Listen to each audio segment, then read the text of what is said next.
One thing tí ó máa ń jẹ́ kí economy ìlú kó ṣiṣẹ́ òun ni pé kílù yẹn kọ́kọ́ máa sọ èdè kan náà. Torí pé ìlú tí wọ́n bá ti ń sọ èdè kan náà, problem ni ó máa jẹ́ fún gbogbo àwọn tó jẹ́ ọmọ ìlú yẹn. Sórí lára ìdí tí a ṣe ń ní Nàìjíríà ò kí ń ṣe ìlú òun ni pé a kì í ṣe elédè kan náà.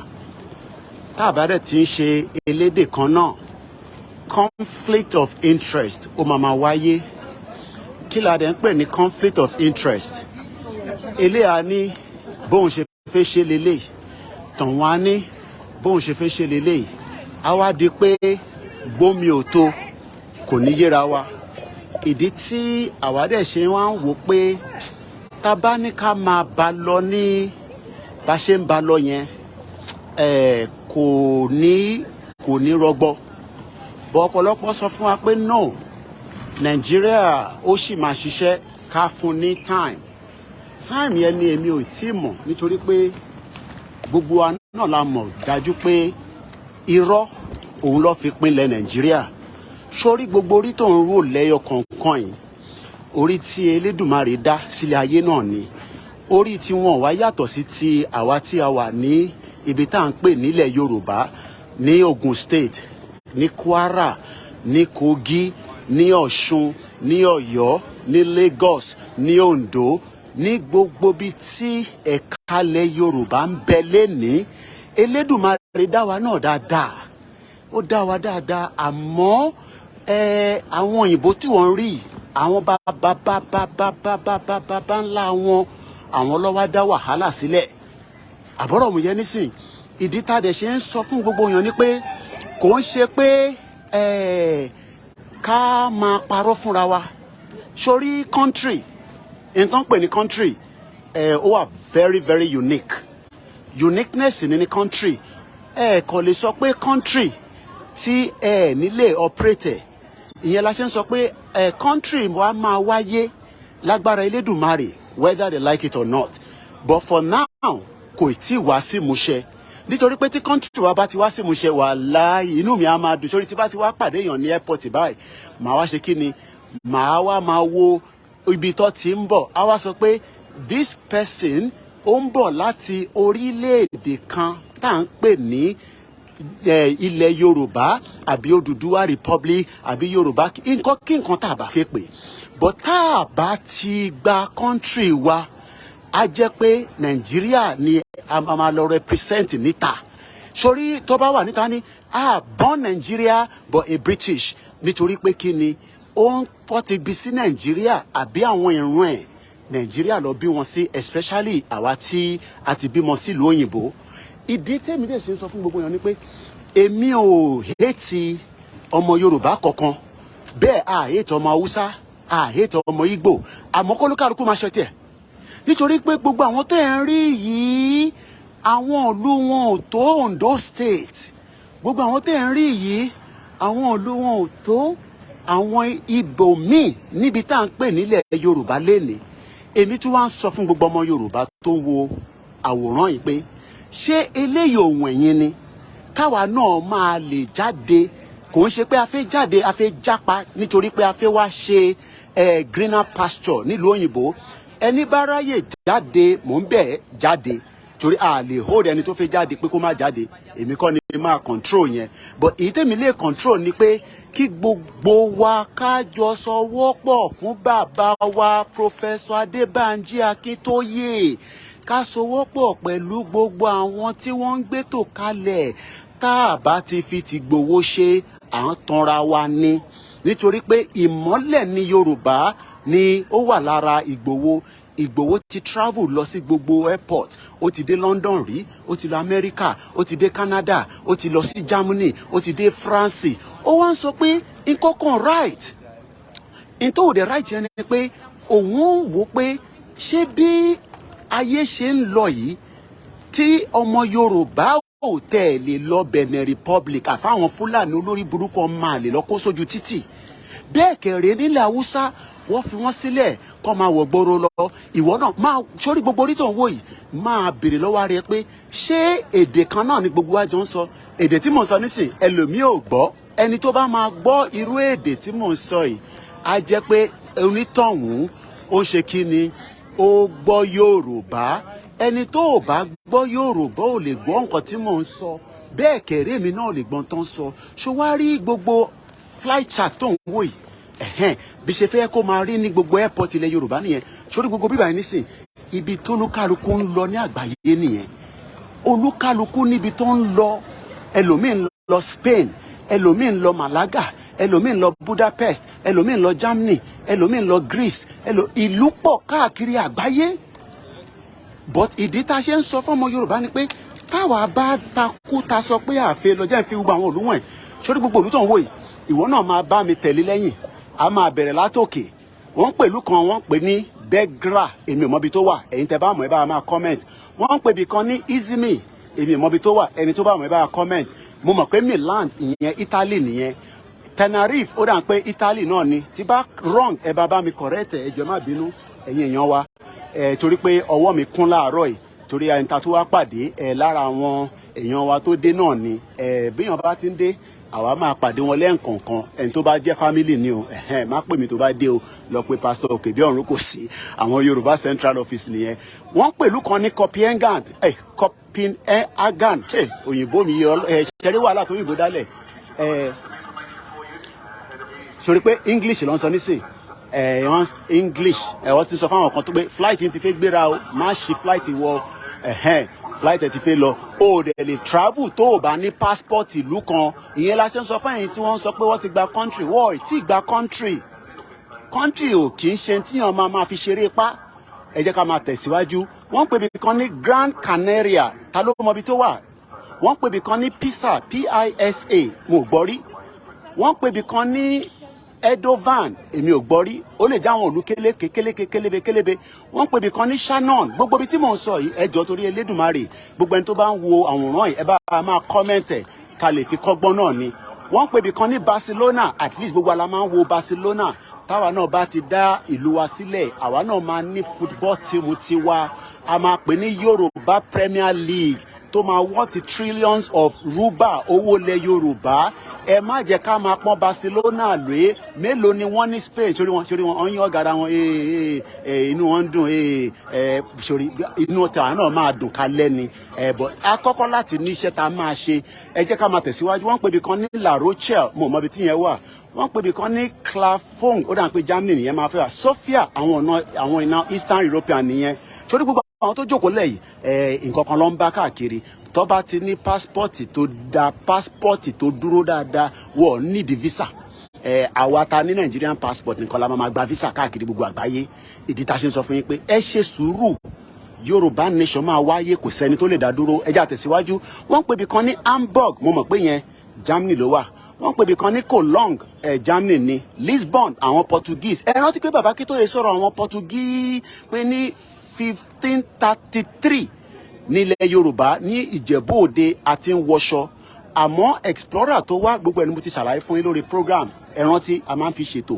ẹ jẹ́ àtẹ̀síwájú wọ́n pè bí kan ní Bodrum wọ́n pè bí kan ní Istanbul gbogbo yín la mọ̀ Istanbul mo ti lọ́bẹ̀ dáadáa rí kọ́lọ̀ ní tí ẹ̀ka tó lè lọ lẹ́ǹkan sí wọ́n pè bí kan ní Gran Canaria mo mọ̀ bí tí yẹn wà mo mọ̀ bí tí Dubai wà at least mo dé Dubai lẹ́ǹkan rí wọ́n pè bí kan ní Zagreb ó dà pọ́nà Cairo kan nìyẹn wọ́n pè bí kan ní Edinburgh mo mọ̀ bí tí Edinburgh wà wọ́n pè bí kan ní Berlin kọ́lọ̀ ní jẹ́ lè débẹ̀ Tenerife Panama Mallorca Istanbul again Rome Lisbon gbogbo bí tí wọ́n ń lọ nísìn nìyẹn èmi àwa máa sọ fún gbogbo ọmọ Yorùbá pé má jẹ́ kíyàn kan parọ́ fún ẹ sórí Yorùbá nation ó ti kọjá intamama fi parọ́ pé àjókòó sórí YouTube à ń sọ̀rọ̀ sórí security sórí àwọn ajá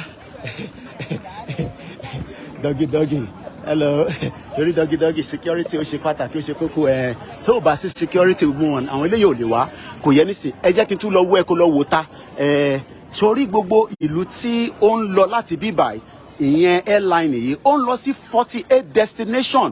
Ẹ bá mi máa ṣe pé lágbára Elédùmarè táyé tàṣẹ ọ̀run in Jesus name inshallah ilẹ̀ Yorùbá náà máa di number 49 bó pẹ́ bóyá wọ́n máa wá síbẹ̀ wá ti wá ṣọlidé. A ní gbogbo ohun tó tẹ́ẹ̀kì láti jẹ́ ká rán ká wá ṣọlidé lọ́dọ̀ tiwa. A máa ní kó máa bọ̀ lọ́dọ̀ wa, a ní security wá lè wá, iṣẹ́ á wà fún gbogbo wa. Kò ń ṣe iṣẹ́ máa lọ máa gun ọ̀kadà irú iṣẹ́ yẹn kọ́ là ń sọ. A ní gbogbo ọmọ Yorùbá súnmọ́ bí ẹ tó wá gbọ́ KOIKIMEDIA. Mo sọ fún yín pé gbogbo ibi tí wọ́n ń lọ láti bíbáyìí ẹ wo gbogbo ìlú tó ń lọ. Ó ń lọ Geneva, ó ń lọ Mallorca, ó ń lọ Ibiza, ó ń lọ Alicante, ó ń lọ Malaga, ó ń lọ káàkiri ní airport kékeré yìí ni o. Ṣọwárí airport yìí bó ṣe kéré tó operation tó ń lọ nínú ẹ̀ já lọ síta ká lọ wò. Wà wá mọ̀ pé sórí tí a bá ti dá dúró tí a máa gbádùn ó kọjá bẹ́ẹ̀. Sórí Nàìjíríà ò lè work torí pé àwọn kan wò fẹ́ jẹ́ kí Nàìjíríà kó work. Àwọn olórí burúkú àwọn olè especially àwọn Yorùbá politician àwọn tí máa ń sọ pé born bastard. Tá a bá pè wọ́n lórúkọ yẹn lè understand ní táwa ń sọ. Airport lélẹ̀ nísìn bí airport yìí ṣe wá kéré tó yìí bó ṣe kéré tó ń wò yìí ó ní iye tó ń pa wọlé fún British government. Ìwọ náà wo èrò tó ń wọlé tó ń jáde ṣé irú eléyìí òun wọn ni. Ṣé wọn náà ò fẹ́ jẹ́ kí a ní àṣeyọrí tó ṣe ń sọ pé Nàìjíríà ẹ̀ ń sọ pé Tinubu gbogbo ohun tí Tinubu máa lò 2031 ló máa ṣe tán ẹ̀yin ọmọ Yorùbá. Tinubu máa ṣe tán ní 2031. Lótìtọ́ àwọn kan máa jẹ lára Tinubu. Lótìtọ́ Tinubu máa ṣe tó lè ṣe níwọ̀nba agbára tiẹ̀. Àmọ́ in the long run mo kí gbogbo yẹn má bínú pé mo lè wo screen mo ò dẹ̀ wọ glasses mi. Èmi náà tún ní àbúrò yín a ti padà mo níṣẹ́ a ti gbé ọ̀rọ̀ tá à ń sọ sílẹ̀ ìmí ìlàtúnṣe fẹ́ gbé wọlé ní May. Mo ti sọ fún yín pé tó bá ti ń the end of this month a tún padà sórí eré wa nítorí pé ó dà pé àwọn ọmọ Yorùbá tún sùn. Ọlọ́run ní jẹ́ a sùn ẹ má jẹ́ a sùn ẹ jẹ́ a jí ẹ jẹ́ ká jí. A fẹ́ máa rí àwọn olówó nìkan kó máa show yín pé àwọn làwọn ń travel. Mo fẹ́ jẹ́ kó jẹ́ pé Koiki nìkan lẹ máa rí tó ń travel. Mo fẹ́ jẹ́ kó jẹ́ gbogbo wa la máa láǹfààní àti lè travel. Bọ́ kò ń ṣe pé ká wá travel kẹ́ wá gbé ní UK bẹ́ẹ̀ mi ṣe gbé ní bíbá fún 24 years tí mo wá ń fọbọ́ tí mò ń wa Uber tí mò ń ṣe truck tí mò ń ṣe kitchen porter tí mo lọ ń nulẹ̀ kò síṣẹ́ tí mo ṣe nílùú ìpàláì. Kò sí iṣẹ́ tí mo ṣe nílùú yìí. Irú yẹn kọ́ lèmi ń tọrọ fún yín o. Tó bá dẹ̀ sọ pé irú ẹ̀ ló fẹ́ sí mi láì máa bọ̀ wá bá mi ní bíbáyìí. Nítorí pé tó bá dé bíbáyìí gan sef tó gba visa wọlé náà ní kódà bó gba work permit náà kò wọ́n máa ní there is no place like home. Kò síbi tó dàbí ilé. Ẹ̀yin ọmọ Yorùbá ẹ jẹ́ á jí ẹ jẹ́ á dìde. Gbogbo ariwo tí gbogbo àwa mídíà ń pa ẹ má jẹ́ ká máa fi ṣeré. Eré kọ́ la gbé dání. Ọ̀pọ̀lọpọ̀ ní àti wá sọ Yorùbá nation dàwàdà kẹ́ríkẹ́rí. Àwa kọ́ la sọ Yorùbá nation dàwàdà kẹ́ríkẹ́rí. Àwa kọ́. Ìntàwà ń sọ ni pé sẹ́ ọ̀nà tá a fẹ́ fi gbà ó lè fẹ́ yàtọ̀. Lótìtọ́ ẹ lè máa ní Koiki wo ló máa jà bá àbá tẹ̀ jà ṣèbó gbọ́dọ̀ ní process náà. Ṣé ìwọ gbọ́dọ̀ dé airport nísìn ok ẹ jẹ́ ká jọ gbé nǹkan yẹ̀wò ṣé o lè dé airport nísìn o lè dé airport nísìn kó wá sọ pé o fẹ́ travel o dẹ̀ ní passport ẹ̀yin ọmọ Yorùbá ẹja tún wọlé lẹ́ẹ̀kan sí kẹ́ tún wo bínú lè ṣe rí.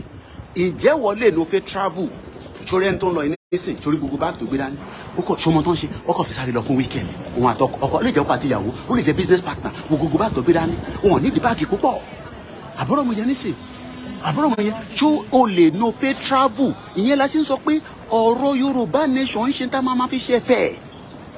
Ṣé o lè fẹ́ travel kó wá sọ pé o ò ní passport ṣé mo lè mú fẹ́ ṣé èèyàn lè fẹ́ travel ní sìkò náà ní visa níbo ló ti ń ṣe bẹ́ẹ̀ níbo ló ti ń ṣe bẹ́ẹ̀. Mo fẹ́ jẹ́ kó jẹ́ pé lágbára Elédùmarè owó tiwa náà máa wà níbi tí wọ́n máa sọ pé rúbà ó ní agbára ju dọ́là lọ rúbà ó ní agbára ju pound sterling lọ. Ṣèbí nígbà kan Nàìjíríà àti pound sterling ṣèbí ó ṣe pé Nàìjíríà ní owó tó strong ju pound sterling lọ 1-to-1 ní ilé ayé yìí náà ní but Nàìjíríà ó ti wólẹ̀ ó ti dàwó pátápátá wá dúró èrò àwọn tó ń dé lélẹ̀ àwọn tó ń lọ lọ́nà báyìí sórí ibi tí mo lọ lẹ́ẹ̀kan yẹn àwọn tó ń lọ nìyẹn ìdí tí mo wá ṣe ń sọ fún gbogbo ọmọ Yorùbá pé ẹ má jẹ́ ká wá fi àdúrà sílẹ̀ nítorí pé àwọn àlìṣẹ̀tánì ó ti wà ń rìn wa tó bá dẹ̀ ti wà ń rìn èèyàn téèyàn bá jàjà yẹn dáadáa wàláì Ọlọ́run má jẹ́ kí a ṣe wàhálà lásán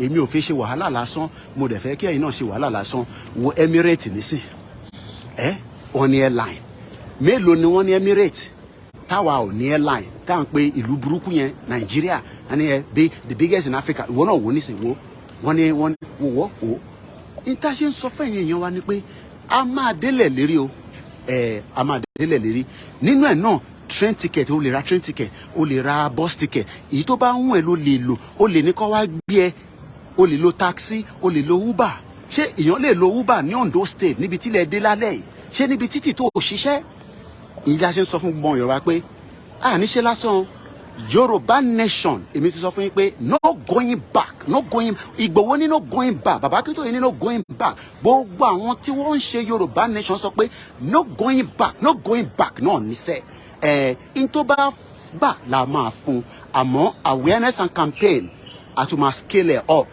ó máa tún ju ti tẹ́lẹ̀ lọ nítorí pé màá fẹ́ jẹ́ kẹ́ máa fi nǹkan kan sọ́kàn pé ǹjẹ́ mo lè kọ̀ dé airport kí n board plane kí n má dẹ̀ ní passport kí n má ní ticket kí n wá sọ pé mò ń lọ sí Yorùbá land ṣẹ́rí pé ọ̀rọ̀ yẹn kò ṣẹ́rí pọ́rọ̀ yẹn kò ń ṣe ọ̀rọ̀ ọlọ́pọlọ ẹ̀jẹ̀ túbẹ̀ yẹn sọ ṣé mo lè check in nísìn kí ni mo fẹ́ lọ Yorùbá land àìrẹ̀ tí gba Yorùbá country tó dẹ̀ pé Nàìjíríà ló ṣe operate kí n wá check in pẹ̀lú Emirates máa kọ́kọ́ dé ìlú wọn kó tó lọ Nàìjíríà kí n wá sọ fún Emirates pé mò ń lọ Yorùbá land àti declare Yorùbá nation àti gba Yorùbá country wá máa wọnú kọ̀mpútà wọn wá máa wọnú system wọn ẹ má jẹ́ ká máa sọ̀rọ̀ tó rí làákàyè wá wọnú system wọn máa béèrè pé which country is that màá máa sọ fún wọn pé àti declare ẹ wò nínú system yìí ó wà nínú system yìí nítorí máa ṣe ni pé wàá kọ̀ pọ̀lọ́pàá pé kó wá gbé mi ni pé ó dà ń pé nǹkan kan ti ń ṣe mí nǹkan kan dẹ̀ ní ṣe wá o Yorùbá nation ìwọ náà wo nítorí kọ sí bíbá Emirates feel on top of the world in Dubai mélòó ni Dubai ìwọ náà wò mélòó ni Dubai ìwọ náà wo Dubai ibì kan ló ti bẹ̀rẹ̀ gbogbo àná la máa ń sọ pé 20 years ago 25 years ago Dubai yóò dà báyìí ẹ wá wo Dubai lé ní nísìn wọ́n wà níbí wọ́n wà káàkiri gbogbo àgbáyé airport ẹ wà ń bẹ hòtẹ́ẹ̀lì wà ń bẹ gbogbo yẹn wọ́n máa lọ síbẹ̀ mo kí gbogbo yín lẹ́ẹ̀kan sí o mo kí gbogbo yín Azeez mo tẹ̀ ń rí wọ torí pé screen ẹ̀ mo last born mo rí yín ìyàwó Esther ó dà ń pojú mi ti ṣáná díẹ̀ mo ti ń rí nǹkan díẹ̀ torí mo lo glasses mi ẹ má bínú torí pé èmi náà sáré wá pàdé èèyàn ní airport ni mo dẹ̀ ti ń dá wọn dúró báyìí but wọ́n ti mọ̀ pé Koiki ibikíbi tí bá ti ń dé ó ti di dandan pé mo gbọ́dọ̀ gbé ọmọ Yorùbá wá àwọn kan máa ní ṣátà àfẹ́ kí ló wà níbẹ̀ mo ti gbọ́ kò sí nǹkan kan níbẹ̀ but tí wọ́n bá fẹ́ travel lọ sọ fún wọn pé o ti gba Yorùbá country o dẹ̀ máa dé airport kó wá béèrè pé passport ẹ̀dà kó wá máa sọ pé o ní di passport Yorùbá land ló ń lọ ẹ má ká tanra wa náà Nigeria is the country but àdúrà táwọn bẹ Ọlọ́run ni pé gbogbo tó máa da Nigeria rú làwọn fẹ́ tọ́nà máa fi kọjá Ọlọ́run á fún wa ṣe o Elédùmarè á fún wa ṣe o èmi àbúrò yín náà ni o lẹ́ẹ̀kan sí Stansted Airport là ń pè bí gbogbo orí tó ń rí wàláì orí kan òjò orí kan lọ o orí ẹja kan òjò orí ẹja kan lọ ó kàn lè tóbi ní o kòkòrò tó wà nínú ẹ̀ tó máa ń sọ́ọ̀kì yẹn tó máa fi ń fa omi júùsì nínú ẹ̀ ló kàn lè yàtọ̀ ní o ẹ jẹ́ ká yára wa ní brain o ẹ jẹ́ ká yára wa ní brain o ìtàn pè ní nation ni èdè kan náà iṣẹ́ kan náà ìwà kan náà ìtàn sọ nìyẹn o ẹ má jẹ́ kí anybody wá 419 wa o mo mọ̀ pé ara ń kan wá inú ń bí wa gbogbo ẹ̀yin tẹ́ ti bínú ìyẹn kò mú kankan wá o fact lèmi máa mú jáde o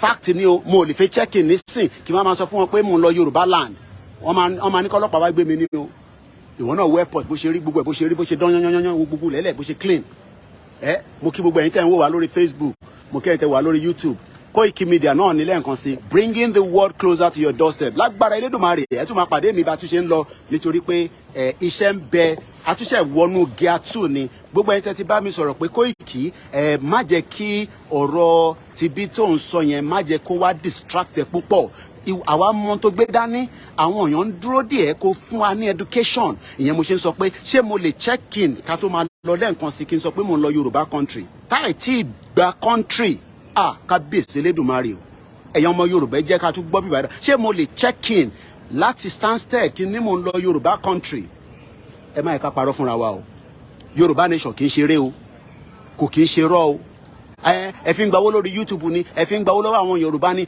gbogbo yẹn àwáwí ni o wàláì mo lè gbaṣẹ́ síbí báyìí kí n ṣe cleaner ẹni tó bá dé tó bá rí mi mo sì bẹ́tà rọ ẹni tó dé láti Nàìjíríà o bá gbé master máa bọ̀ o bá lówó ní Nàìjíríà o bá kọ́lé mẹ́wàá o ní safety o ní security kò dẹ̀ likely pa ayé ẹ máa last because life expectancy ní Nàìjíríà is 52 ẹni tó ń ṣe cleaning tó ń fọbọ́ tó ń nulẹ̀ níbí báyìí tó ń nulẹ̀ yìí ilẹ̀ tẹ́ ń rí tó ń dán ṣáṣáṣáṣáṣá tó bá jẹ́ pé mi náà ni mò ń ṣe wàláì mo sì máa wà better off ju ẹni tó jẹ́ lecturer ní Nàìjíríà lọ ẹ má ká parọ́ fúnra wa o in tá à ń sọ ni pé a máa délẹ̀ lérí lágbára Elédùmarè àwọn kéékèèké ṣe bó ṣe ń lọ nìyẹn bá ṣe fẹ́ kẹ́yìn náà máa lọ nìyẹn mo fẹ́ ṣọ́ra àwọn ọmọ ẹni sìn ṣe pé àwọn ọmọ kéékèèké ni wọ́n ààrẹ kí ọkùnrin kan máa fẹ́ tọwọ́ bọ̀ àwọn ọmọ wa ní oyè yín ká máa fi gbogbo ẹ̀jọ́ àwọ̀ kì í sọ̀rọ̀ àlùfàǹṣà lórí platform wa platform ta ti ń educate àwọn èèyàn ni platform ta fi ń sọ fáwọn èèyàn pé bí ó ṣe ń lọ lélẹ̀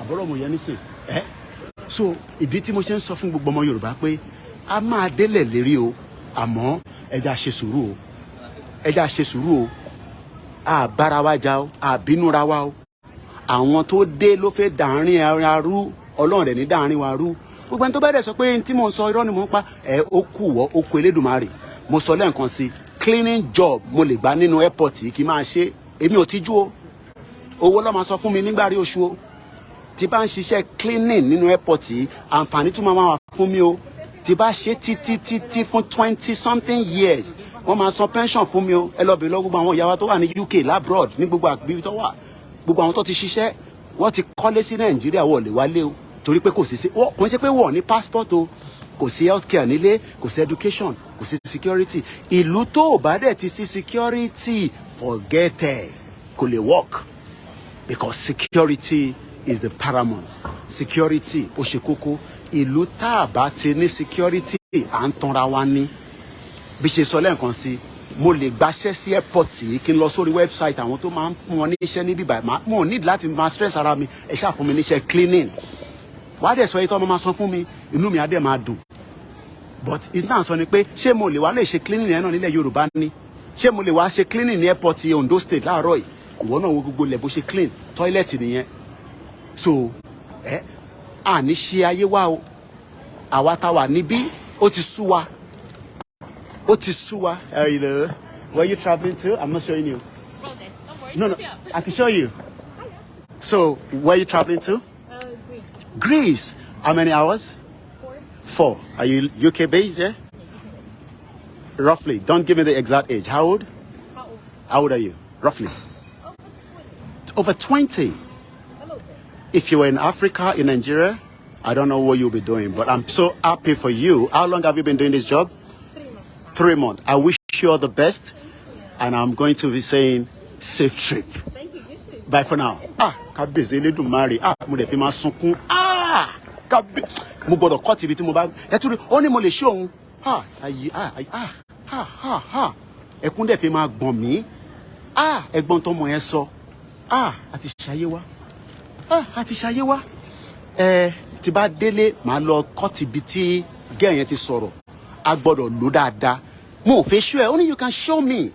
Ọmọ tẹ̀rí tán lẹ́ǹkan yẹn 20 years old. Ó lóun ṣe bẹ̀rẹ̀ ṣe yìí ní 3 months. Kábíyèsí Elédùmarè. Ọlọ́run máa wojú re fún àwọn gbogbo Yorùbá tó ń bú mi nílé o. Tó ń sọ pé Koiki olè ní mí. Tẹ́ ẹ̀ ń sọ pé Ìgbòho olè. Ẹ̀ ń pe bàbá Akíntóyè ló lè.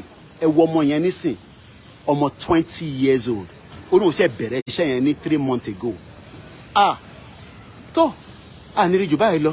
Torí pé mo ti dá ẹni tí mo wá pàdé ní airport, mo ti dá wọn dúró pẹ́. Ó kù sí olúkálukú lọ́wọ́ ẹ̀gbọ́n tọmọ yẹn sọ gbogbo yín lẹ gbọ́ o kò ń ṣe pé mo edit ẹ o gbogbo alágbọ́n tó sọ o tí bá délé màá lọ tún bẹ̀ yẹn court ẹni tó bá dẹ̀ lè screen record ẹ̀ kí n tó délé ẹ send ẹ̀ sí mi à post ẹ̀ síta torí pé kémi tó délé ó máa pẹ́ díẹ̀ ìran Yorùbá ó kù sí wa lọ́wọ́ o Yoruba nation, no going back. Yoruba nation, now. Yoruba nation for life. Ó dàbọ̀.